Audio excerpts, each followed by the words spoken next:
तमिलनाडु की राजधानी में बड़ा और अप्रत्याशित घटनाक्रम सामने आया है।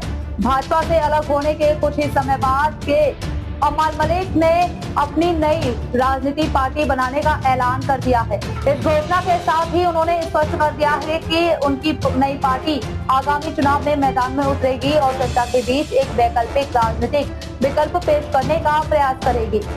अन्नामलाई ने कहा कि भाजपा के भीतर कुछ मुद्दों को लेकर उनके मतभेद थे। हालांकि उन्होंने यह भी दावा किया कि पार्टी नेतृत्व और आलाकमान के साथ उनकी बातचीत लगातार चल रही थी। उनके अनुसार शीर्ष नेतृत्व ने उन्हें चुनाव तक किसी बड़े फैसले को टालने और संगठन के साथ बने रहने की सलाह दी थी, लेकिन परिस्थितियों और राजनीतिक दृष्टिकोण में अंतर के कारण उन्होंने अलग राह चुनने का निर्णय लिया। नई पार्टी की घोषणा के बाद तमिलनाडु की राजनीति में चर्चाओं का दौर तेज हो गया है। राजनीतिक विश्लेषकों का मानना है कि अन्नामलाई राज्य में एक लोकप्रिय चेहरा रहे हैं और उनकी नई राजनीतिक पहल आने वाले चुनावों में कुछ क्षेत्रों में समीकरणों को प्रभावित कर सकती है।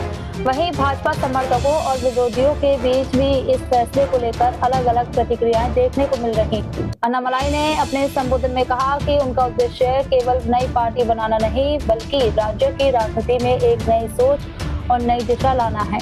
उन्होंने दावा किया कि उनकी पार्टी युवाओं, किसानों, महिलाओं और मध्यम वर्ग के मुद्दों को प्राथमिकता देगी तथा तमिलनाडु के विकास को केंद्र में रखकर राजनीति करेगी।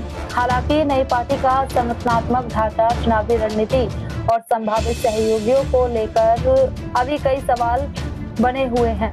आने वाले दिनों में यह साफ होगा कि अन्नामलाई की नई राजनीतिक यात्रा राज्य की राजनीति में कितना प्रभाव डाल सकती है। फिलहाल उनके इस कदम ने तमिलनाडु के राजनीतिक परिदृश्य में नया सस्पेंस और नई हलचल जरूर पैदा कर दी है।